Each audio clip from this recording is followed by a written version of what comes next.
All right, good afternoon. Good afternoon, everyone. We're live here for another Money Matters Monday. It's Monday, y'all. Can you believe it? Money Matters Monday. And we have special guests with us on today. We really mean that on today. He is a dear friend and I dare say, and he has so much that we can glean from in the area of finances, in the area of real estate, in the area of just perseverance. And we want to know a little bit about his backstory as far as schooling, anything else he wants to share. Like this page, share this page. Remember to look out for Thursday, Theological Thursday. Pastor John Adolph will be here with us. Look at our past conversations and interviews from so many powerful guests that we know that will be a benefit to you and for you. And don't forget about Logos and reaching out to Gabe Harper on our behalf to check out that Bible software that will really enhance your understanding of God's word in your personal study and devotion, especially in this COVID climate. We want to be sensitive and mindful for that. Darren, great to see you today. Great to see you in your COVID look and your pandemic quarantine perspective there. This is where we all are because I have to film services. That's the only reason I chance it with the Barb. Other than that, I'll be in the same floating boat. And on top of that, you have something to grow out. I don't. But we're grateful to have you. Tell us a little bit about your background and your rise into your current position now, and what you do for those out there that may not know. Absolutely. My name is Darren Gooden again, born and raised in Los Angeles native. Start off, I don't know where you want me to begin in terms of education, but I just started off local high school, went to Westchester High. From Westchester High, went to UC Berkeley, and then from UC Berkeley went into the School of Hard Knocks of Business, and that's the streets. And what I mean by that is hitting the pavement straight out of college, got my real estate license, and started off as a salesperson working in my family's business. I come from a family of general contractors and developers and real estate developers. And so what I found out was that what we didn't have was a real estate sales arm and a brokerage arm. And so that's one thing that I went ahead and did. I got my real estate sales license. And from there, became a broker, and from a broker to an investor, which is where I am in this current space that I operate out of as an investor and lightweight real estate developer. So that's where I'm at right now. Wow, thank you for sharing that. Well, let's talk about your time at Berkeley. How was that as it relates to preparation for what you're doing now? And then I know you glanced over it, but tell us a little bit about your family business. I know we talked about this on our podcast before. Right. Yes, that whole assumption and preparation time to prepare you for what you're doing now. Absolutely. At college, I created my own major when I was at UC Berkeley. The major I created was international economics, international economics and property development. I knew I wanted to be in some aspect of real estate growing up. You know, one of our mentors was my uncle Charles. He goes by Chuck Quarles. He's the owner and president of the Beffer Group. And so being exposed to the things that he were doing, young kid growing up, working on some of his project sites in high school, you know, having to use that hammer in the field, working construction. I knew I didn't want to be in the field. I wanted to be in the office somewhere in a nice, you know, suite. So in college, I wanted to understand development and land use. And some of those classes weren't offered to us as undergraduates. So I knew early on what I wanted to do. And so I created a major centered around some of the classes that was available in master's and PH courses. So Berkeley had a discipline where you can go ahead and do that. So I had certain classes, created my own major, got in front of the board of the chancellors, and they approved it. And I was able to graduate with that focus, kind of having a leg up of development, entitlement, and land use. from that perspective. So that was the college experience. And what have you come out? Your family business is booming. You feel you're all set. You go in, you have a meeting with the CEO, which is your uncle. And, certainly tell us about that. We'll get to your glory soon enough, but tell us about that humbling experience. Extremely humbling. So I graduated. Like I said, PhD. I had A's in my PhD classes, A's in my Master of Land Use Development. Spoke at my graduation ceremony. So I'm feeling myself. I'm the top of the world, and I walk into my family's business office with my chest high, my pinstripe navy blue suit, tie, everything to the T. And I just said, where's my corner office? Where's my 6-figure income? Fresh out of college, 20, whatever, early 20s. And my uncle looked at me and said, we don't need you. Go work for someone else, establish skills, have some value, and then come back and bring something to the family business. So I was extremely shattered at this point, because here I am climbing in college years and graduating, pretty high in my class. And my mentor, in some respects, was completely, and my uncle, family member, just shot me down, which I knew. I just knew I was going to have an office. I just knew I was going to have a strong salary coming out of college, and they tell me no. And so that was extremely devastating, humbling. And at the time, it was one of the best experiences that actually I had to go through. It taught me to start off from the bottom, which is literally what I had to do. So I don't know if you want me to just jump into that now, or. Yes, certainly. Tell us about, where do you go? You leave the office. You're what's the next move after that? After you gather The next yourself. move was my mother. To gather myself, I went to the best table of my mother. That's what I did.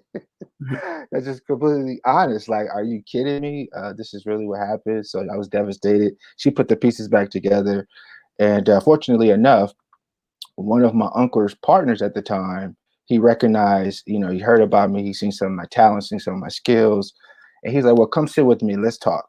And I interviewed with one of my uncle's partners who ran a completely separate business from him, and said, look, we can get you started on the sales floor, which is where most people do not want to start when they're entering a business. They never want to start at the bottom. They want to start somewhere in middle management or VP or something like that. So I said, okay, I'll start there, but it wasn't even a sales position. I started off as a host. And some people who are in real estate may know the host literally does zero sales whatsoever. The host is less than the salesperson. So not less than, but in terms of an income status. So what I basically were doing, I was greeting people as they came in some of the projects that my uncle was developing. So my uncle, he develops new home construction, new home communities. So the first time somebody enters that property or project, I just shake their hands and say, welcome. So that's what I was doing for the first couple of years. Cal Berkeley, PhD, work hard, family successful in business, and you're a host. What's also going through your head at this time as you're shaking people's hand and telling them where they're going? What are some of the things that are going on in your mind? This is not my future. That's the only thing. I said, this is not my future, but this is a part of the process. This is a part of the journey, because it was all about, okay, most people have a set a goal, which is one of my goals. It was to become a millionaire. I want to be a millionaire by the age 30. I don't know where I got that goal from, where that idea came from, but somewhere in my head, I said I want to be a millionaire by the age 30. But what I didn't focus on is who I have to become first to become a millionaire, not just earn the income, but the individual that I had to be, and the skill sets that I had to develop, and the mindset that I had to create. So I understood, said, look, this is a part of my journey. And, I'm placed in this position for a reason, something I'm supposed to learn in this moment. So let me be a sponge and absorb every, nugget, every, opportunity to educate myself from the experience. Now, as a host, the good thing about that is that I was able to sit on properties while they're in construction. So I was able to talk to the contractor when he, walk in the job sites with the contractor and see what are the things that this contractor is doing, the superintendent. What are the things that these vendors are doing? What are the things that, customer service, what are they doing and why? So I was able to just kind of just be a student. I literally was in school. I was a student of business school, but in real life, in real terms. So that kind of was my mindset, even though my pocket and my wallet and my income was I'm just telling you, I was making $100 a day, and I was only working 2 days a week. Mm, Did you hear what I said? I got I was working so, but I came to work 7 days a week. So what does that tell you? I was working for free for 5 days. I only got paid for 2 days, which was Saturday and Sunday. And that's how hungry you. I was. I just wanted Let's to talk. educate myself. Yeah, What? exactly. I'm gonna go right there. I want to talk some specifics about. I want to be a Uh, millionaire, but the mindset, the discipline that you talked about. What were those things that you are cultivating at this point? This is to continue what you were saying just a second ago, but maybe a little bit specific to those that are listening. Everybody wants to be the next real estate guru. What are some of the things that specifically that you are developing in this process as the host, getting paid $100 a day, working 2 days a week, but showing up 7 days a week? the biggest lesson I was learning at this was redefining my relationship with money. That was huge. Uh, uh, that's a simple line, but that is so much depth to that in terms of understanding what my relationship with money is. Uh, I had to really dig deep in myself, and this is what I did. And this is also, an extreme. Everybody can't do this. This was extreme circumstances that I have done in the situation. The $200 I was earning a weekend, I didn't even accept it. I let the Mm, company hold it, bank it, save it. For my first 3 to 4 years working in space, I didn't receive a paycheck. I wanted to redefine my relationship with money, and the first place that started for me was how to save. As much as I think that I am disciplined and I'm in control and things of that nature, I learned. I think the book I was reading at the time was Automatic Millionaire, and I remember one thing that came out of that book was you have to keep money away from you. Have money at least 1 or 2 steps away from you, because if you have access to your money right away, chances of you spending it is great. So I wanted to have money away from me as far as possible, and I was trying to prove to myself that I can survive and I can be, because $200 is not an enormous amount of money anyway, a weekend. I just need to know how to figure this out. And so that was one thing. I'm laughing thinking about it, but it was truly an experience. So I had to learn my relationship with money, redefine it. And then I also had to understand how money was made, the time versus money. No matter how hard I worked, I was not going to make any more money because of the pay structure. So I knew I had to work for myself. I had to put myself in a position to where I can earn more versus in the marketplace versus with the company. And what I mean by that, a person can only tell you or are willing to pay you a certain amount of income for the impact that you have in value to that company or corporation. So if I worked 7 days a week, 24 hours a day, 365 days out of the year, I still wasn't going to make the kind of income that I would have liked to make, period. It's just mathematically impossible unless I changed the type of math equation that I was going to put myself into. So going from a per diem, I was an independent contractor working as a per diem to then being a salesperson, being a part of the commission pool. And so I transitioned from that into sales manager to lead sales. and we can go all into that a little bit later. But going back to my mindset, my biggest thing I was focusing on was learning how to live without spending the money that I'm earning. My mindset was the money that I earn, I want to either save or invest to eventually accumulate assets so that my assets can then dictate my lifestyle. I didn't want the income that I was earning off of my time to dictate my lifestyle, because then I'm put myself in a trap, if you will, or an equation where I'm developing bad money habits. So I wanted my income to go towards an asset or towards some type of investment that will generate cash flow or generate revenue or generate profit. And based on what that profit is or that revenue, then dictate my lifestyle based upon, sorry, and then dictate my life based upon that. And so that's the mindset that I was having, talking about that millionaire mindset. Whereas I didn't want to just earn the income. I wanted to have the mindset. So once I got the income, I would know what to do with it. Once I was put in position, I would know how to sustain it, how to keep it. And then the next test will be then how to grow it, and then how to multiply it and protect it. So, so it would that was my beginning stages. And I literally I took care of my credit. I went down to look at credit. It was ugly. I'll just be honest with you. I graduated from college with bad debt. So I had to deal with that. And that was a whole project. It took me 2 years to get my credit right. I'm embarrassed to say it, but I was in the high fives when I started.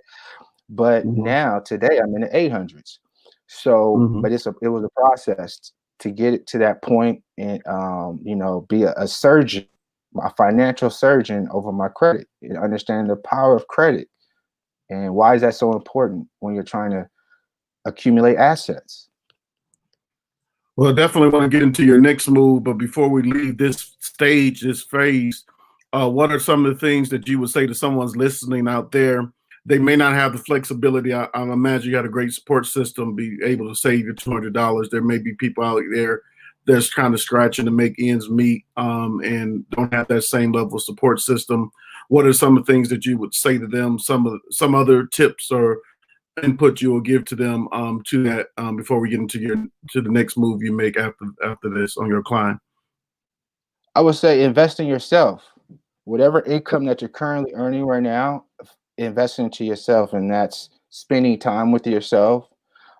Locate yourself. Identify some of the financial decisions that you're making and why. Understand the motives behind those decisions. Are you purchasing things based on desire, want, or need? So, and focus on your inner score and not your outer score. And what I mean by that is the things that give you fulfillment, the things that complete you, and not focusing on what the outer people may say or think or feel. And that's an emotional thing, really, because we're typical. I mean, the way the media, the way marketing is, they prey on our emotions, so we make decisions with our money emotionally. Understand that, and just locate yourself, invest in yourself. I would say, most financial advice will tell you to at least put 10% aside, towards savings, put 10% aside towards investing, put 10% aside towards tithing and giving for organizations, and live off the 70%. And that's broken up into where 35% should be of your housing. And I think 15 to 20% should be for your car, transportation. So pay yourself first, make sure you're at least doing that, and put something aside so that when an opportunity presents itself for you to invest, you can. And I'll say play the long game, not the short game. And we're in a society where everybody's trying to make quick, become a millionaire quick. I mean, I even had that mindset. I'm going to be a millionaire by 30. I mean, I don't know where that came from. I probably heard somebody say it and say, oh, I want that. But just locate yourself, have a clarity of your goals, and really crystallize why you want to accomplish something that you want to accomplish. And so that's the advice I'll give someone now. And find mentors, find people that have what you want. And what I mean by that is, I don't think nobody has the answers. I just don't think that's Jesus is the only person who has all the answers. But a person walking the street today, I don't think that you have, this is my personal opinion, so take it with however you want to take it. I don't think that there are perfect people in perfect families and perfect situations. I think that you have specialists. You have people who are efficient and understand money from a paper asset, who invest in stocks and indexes and things like that. So somebody who you feel is, you want to have what they have in that area of their life. And I think there's people who are doing well in real estate and have mastered that, and find someone who has what you want in that area and see what they're. But I just want to be careful to tell people, when you're finding mentors, don't get caught up also on their lifestyle. Just focus on their specialists, because you may have somebody who may be excellent at in one area of their life, but another area of their life is suffering. You know what I'm saying? So just be mindful of who you're watching or who you're following. And this is what Warren Buffett said. He said, I can tell where you're heading in life based on who your mentors are. I could tell, I can project, I can hedge, I can calculate where you're heading in life based on who your mentors are. So first of all, do you even have mentors? Number one. Number two, who are the mentors, and make sure they have what you want. And sometimes you have to investigate, and they have to pass the smell test, because everything on the outside may look good, but once you get closer, you start seeing some other things like, I may not want all of that. This is, you probably, even when that comes to marriage, that may come to fatherhood, that may come to all different areas of life. So, those are some of the things I would tell somebody getting started. And here's the one thing on mentors. Some mentors don't even know that that they are my mentor, I'm their mentee. They just don't even know. Some of them already died, because there's so much information available to us. I mean, Jim Rohn, Brian Tracy, Paul J. Meyer, you got the billionaire out in Australia, Peter Daniels.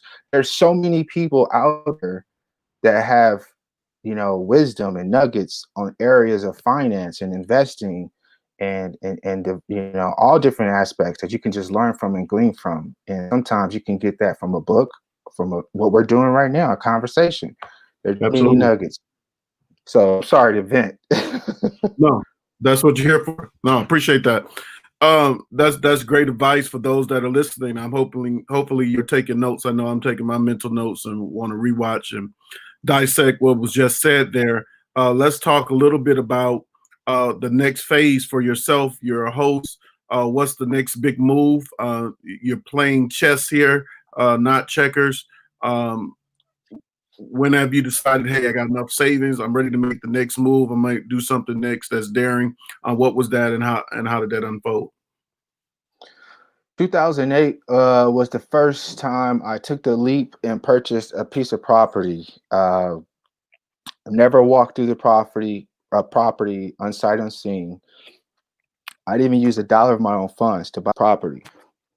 I was the debt, and my partner was the equity.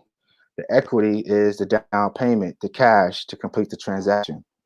I think at the time it was $30,000 or $40,000, and the debt that I brought to the table was like $160,000, $170,000. And because I didn't have no cash at that time, that was my contribution, was to qualify for the loan based on my own credit that I took care of. Got my credit up to where it needed to be to qualify for the loan to take down this property. And this property was a REO property. It was a bank-owned property. It was a blind auction. And I went to the auction. We kind of decided on what our numbers were going to be.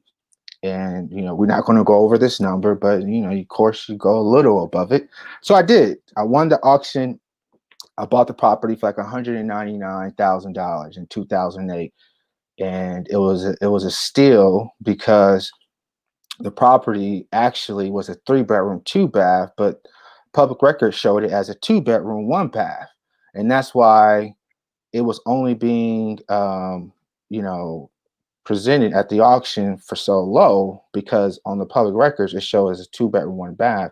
And what typically happens is some of the homeowners who own these properties and have made the additions to these properties, adding another bedroom or bathroom, they didn't record their final permit that was signed off by building and safety. But once you do that, Then it changes in the public recording system, but this particular owner didn't.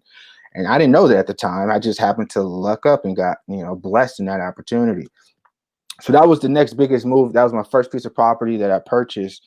And although it was very scary, very stressful, my mindset, again, long term, even though 2008, we all know was a financial crisis, it's just 10 years from now, 20 years from now, it has to go up. It has to go up.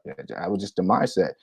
And eventually, their goal was to take that property and develop it because it was an R3. It was a single family property on an R3 lot. And anyone who knows about development and knows about real estate on an R3, that means you can build, more than one home on that piece of property. So my partner and I could eventually do was forced equity and do the highest and best use. But that's a long-term play. But the immediate play was just to purchase the property and just let it cash flow. And that did not happen. This was a scary situation. I don't know if you want me to get into the details, but I don't mind. We got time for it. I think the overarching point is your first move didn't work out perfectly. No, I didn't. And so what's the rebound from that? How you mentally, again, you say it's 2008, is that the heartbeat of the economic downcline? The industry that you're trying to get into is the very industry that is at the heartbeat of this real estate. How you maneuver, what's the decision-making processes at this point? I was like, I'm not buying another property again. That's what I was saying. It was so much of an L, a loss. I was like, no, I'm not made out for this. But but I was still operating. At this point, I'm a broker. No, I'm still a real estate agent in 2008. I didn't become a broker until 2010. So mind you, I didn't buy my next property until 2012 from 2008. That's 4 years later. A lot has happened. I'm still selling real estate as a sales agent. Eventually, I'll become a broker. And as a broker, I'm able to see both sides. Tell us the difference. Tell us the difference in those two things. A real estate agent, you work for a broker, you're a salesperson. You still have to take a test, get a license to be a real estate agent. And then I have to take another test and have certain, educational curriculum criteria I had to meet to become a broker. A real estate broker is independent. You can operate as your own entity. You have a separate, license, and you're your own boss. As a real estate broker, you can hire other agents and you can do partnerships with other brokers at this point. Some brokers work for other brokers. So the broker dynamic, you have a little bit more flexibility, but more importantly, you also have more of the lion's share of the commission. You kind of dictate at this point how much you can earn on each deal that you sell. Whereas as a real estate agent, I was under the structure of another broker's commission plan where they would say, hey, on every sale that you make, you could, you get 50%, 60%, 70% of the commission. Whereas a broker, I have a little bit more leverage and say, you know what, I want 100% of this commission because it's my deal versus working for a broker. I have to share that. But the broker usually provides, the office space, desk space, educational tools. So that part of the commission that you share with your broker when you're a real estate agent goes towards other costs and expenses. Well, at this point in my career, I felt that I didn't need the additional education, the additional resources. At this point, I felt that I can operate on my own, maintain my own office space, and eventually hire and create my own team of agents. So I don't know if that answers your question, but that was the difference in mindset. Absolutely. Yep. So as a broker, I'm able to also see the ledger, if you will. I was able to see behind the veil on how the clients that I'm representing, what they're doing. So that was another education. I was able to see, I represented developers in these transactions, my uncle included, as well as other investors. I represented banks, I represented insurance companies. So I was able to see how their deals were coming together and how they were being structured and how they were being paid out and who were the partners and who were the individuals and what were the costs, what were the expenses. So I was learning each time I would close a transaction. I was like, I need to see that settlement statement on both sides so I can understand what's happening. And so I was able to learn like, oh, okay, I need to look back at this investing or real estate purchasing asset accumulation thing, because I had I had to see how many properties would I need to sell to generate X being whatever the amount of income I was looking to accomplish at that time. How many properties would I need to sell to generate X versus how many homes can I buy, invest in, rehab, fix to get X? So I realized it could take me literally one or two properties to buy and flip. The same amount of money I can generate in that transaction was equivalent to me selling 30 to 40 homes. So you can imagine the sweat equity that it was taking me to sell all the products, all the properties I was selling now. And as a broker, I was selling out Bethel Park and Promenade. That was my first big project as a broker, and that was a 200 unit project. So, and that took from 2008 basically to 2012. That took 4 years. So it took 4 years to sell 200 units. While the same amount of income that it took me 4 years to sell 200 units in 4 years, I was able to make in 1 year in investing into real estate. And then that's when I took my next leap in 2012. I said, let me try this thing Just again. for clarity, for those that are listening, that's what you do now, invest into real estate. So walk us through that. I just want to make sure those that are listening be able to follow. Absolutely. So when I was selling real estate, I found other investors as well throughout that process.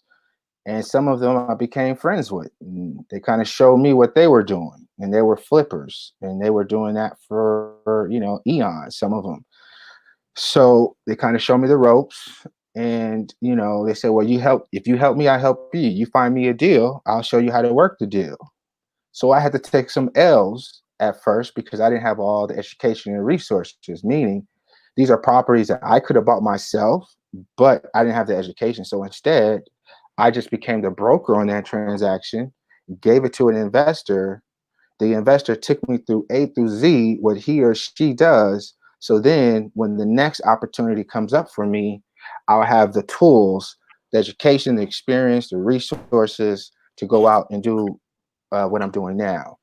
And so basically, I did my first deal as an investor in 2012. I bought a property that was in foreclosure, and it was distressed property, and I paid cash for it. At this point, my capital is pretty strong, and so I bought the property cash. I said, this way I know I can't lose if I buy cash.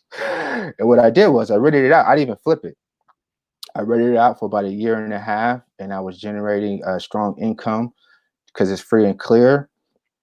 But then I realized that there was some equity in that property that I could recapture and go out and buy another property cash.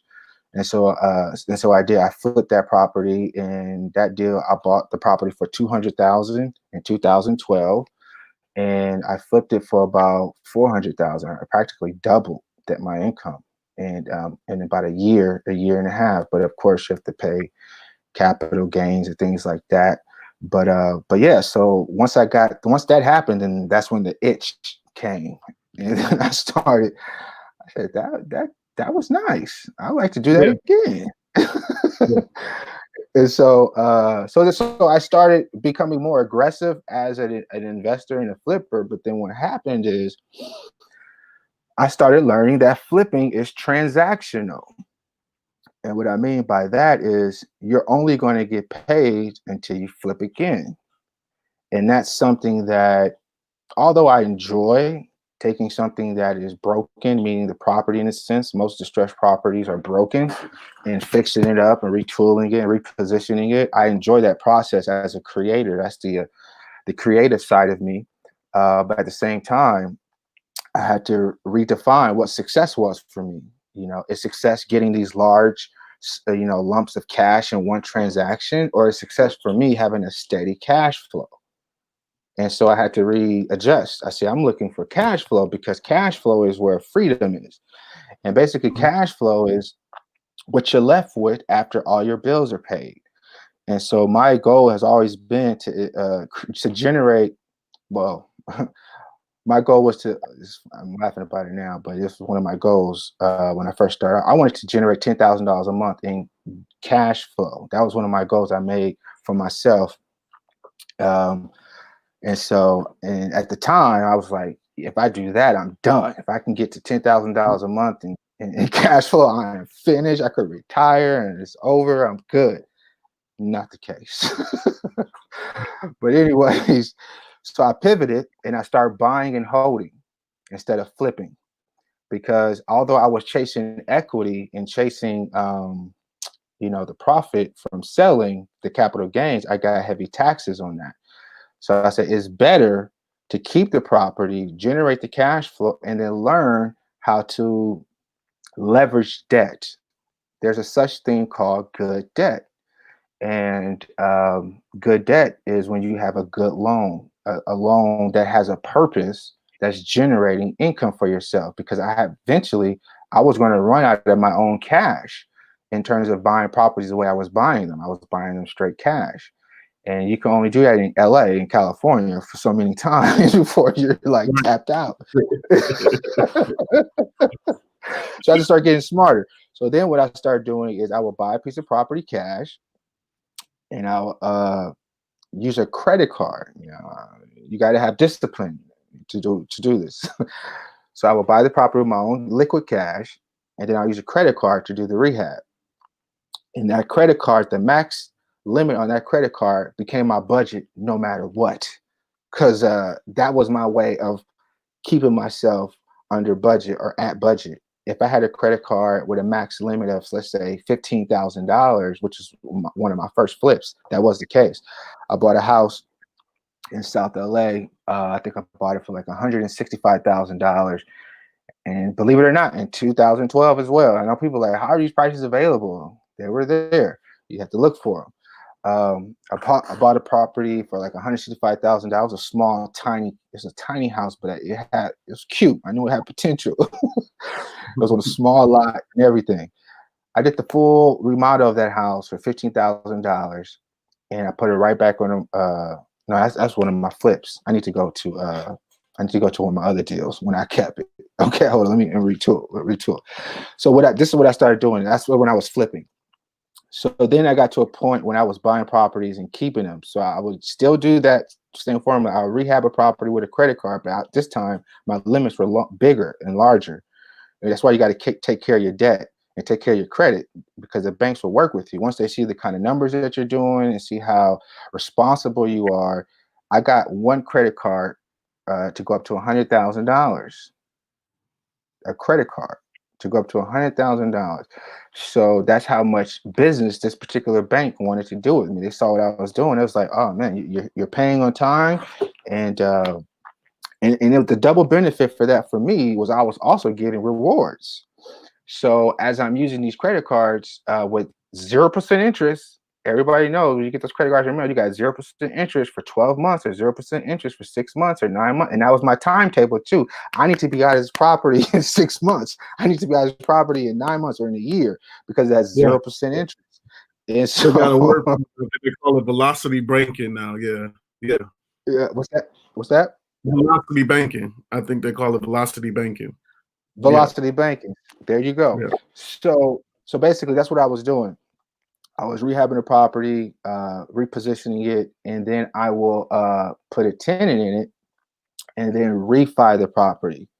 And when I refi the property, what I would do is I will pull out the money that I put into the property, the cash, because at this point the property is worth more.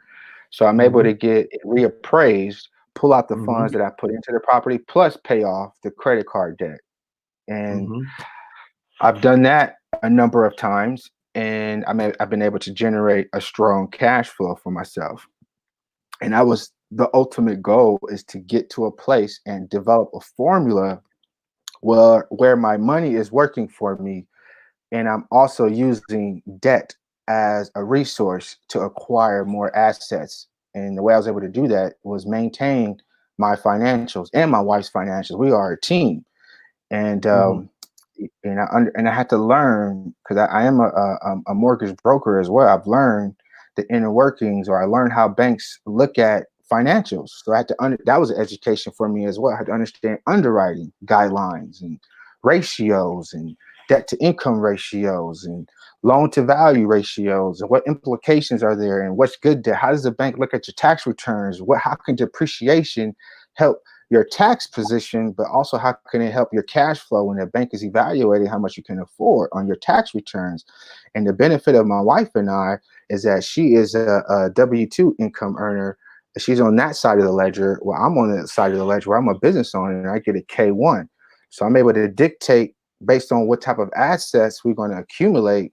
We always file late, and we do that for a purpose, for a reason, so that if we have a property that we're looking to purchase or acquire, we still have time to how we do our tax return, best position us for the lending aspect for to purchase the property.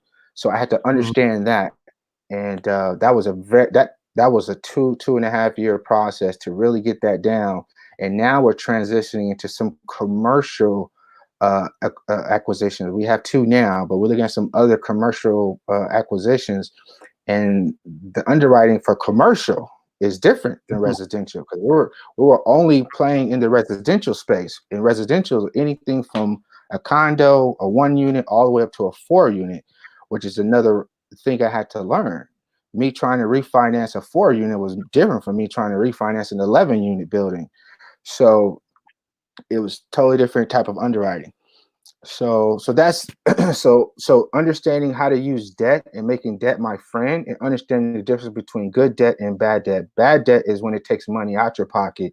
Good debt is when it puts money into your pocket and you're able to still gain equity. Even though I'm not chasing equity at this point, I'm chasing cash flow, because equity is actually decreased once you sell. So when there's a recession, where I believe, things are not going to be all that great spring of next year, summer of next year. But as long as you have strong cash flow, you can survive in a recession, or you can survive in a downturn economy. Your equity may go down, yes, but if that cash flow equation is strong, then you will be okay. Because you're setting your loan. So if the market shifts, you're already there. Correct. Yes. And Okay. one thing I just want to say this about when we refinance our property. We refinance our properties at no more than 60% loan to value. That's important. Some people will go all the way up to 60%, or excuse me, all the way up to 80%. Excuse me, some cases 90%, depending on the lender. But go ahead. No. Go ahead. Yeah, it's important, and I had to learn this from just people in my orbit and people that I surround myself with, and learn, just from mentors of mine.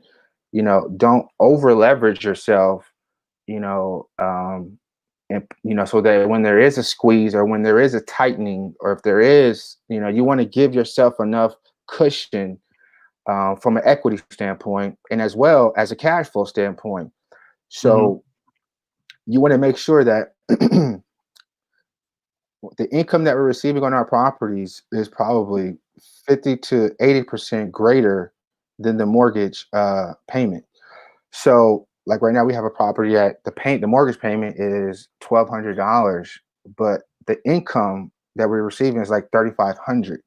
You know what I'm saying? We reposition that property to make sure that, okay, let's say the tenant, whoever loses their job, we want to make sure that we're okay, that we can pay that $1,200 a month mortgage if we needed to, or if another property's income can pick it up. Because if you maximize your loan to value, you may have a $4,000 mortgage payment, and if a recession hit or crisis hit, you got to pay $4,000 on like 15 different properties.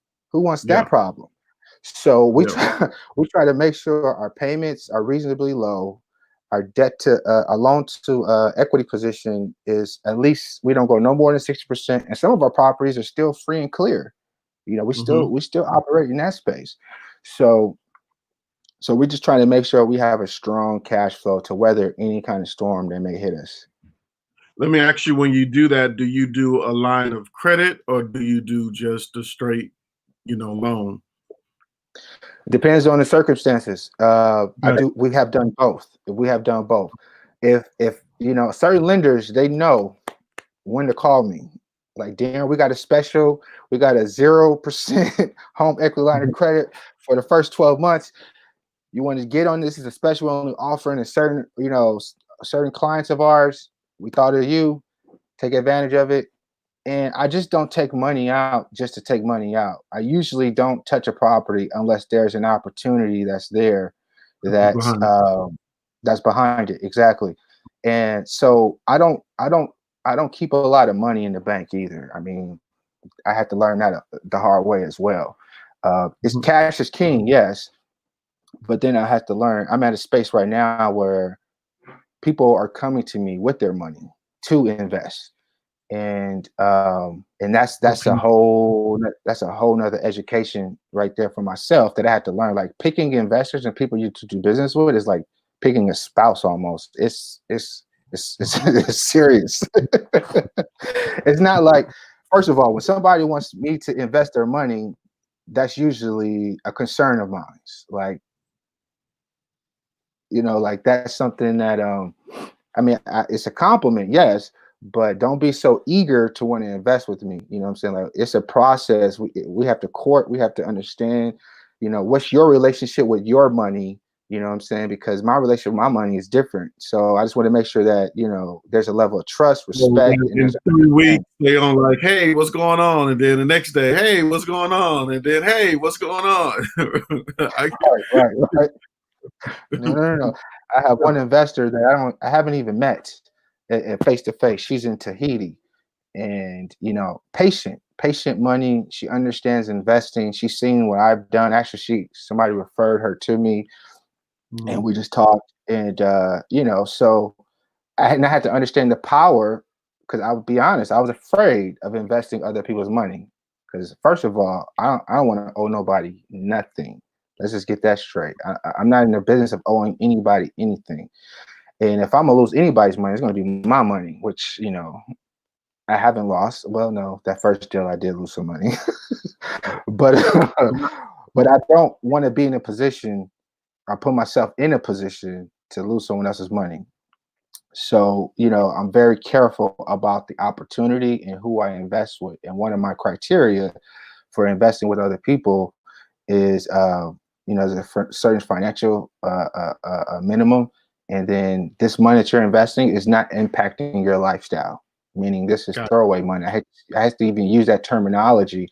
But if you were to lose this money, it would not affect your everyday operation. You're not going to lose sleep over it. And, everybody has a different relationship with their money. So that's the space that I'm operating in now, is working with investors and working with other people's money in a way to where I'm still, basically, I was doing that with the banks.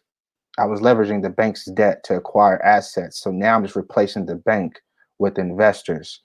And so that's what I'm doing. And what those investors get on return, they get a return on their investment. Plus, they're able to participate in the equity once the property is sold, if we sell the property. So they participate in the interest on their money, they participate in the cash flow, and then they participate in the equity once the property is sold. So Wow. Well, listen, man, you got a book in you, you got a website in you, you got a modules in you, all that is in you. You do it so effortlessly. In the name of the spirit of the old lady on Forrest Gump that sat on the bench with him, said, and you tell it so well.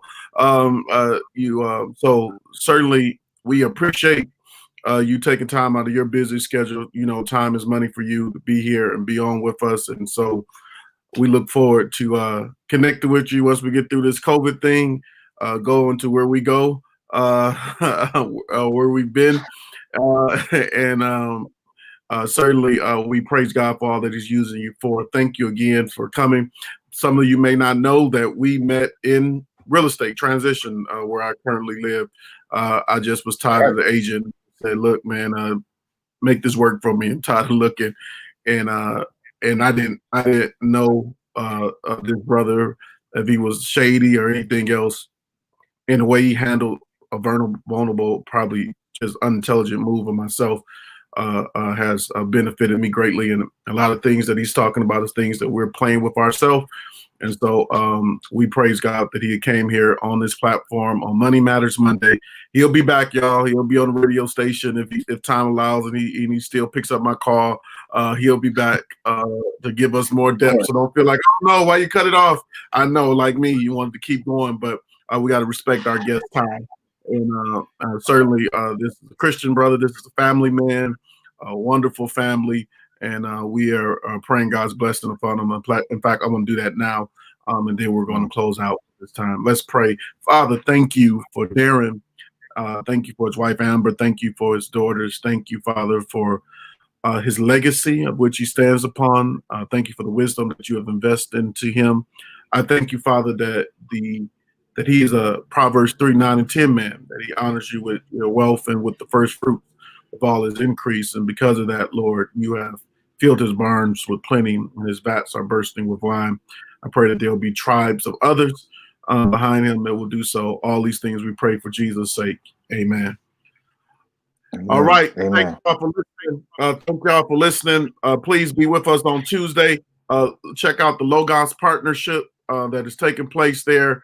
We'll put that up there for a second. If you want to jump on that, you'll see that on the ticker.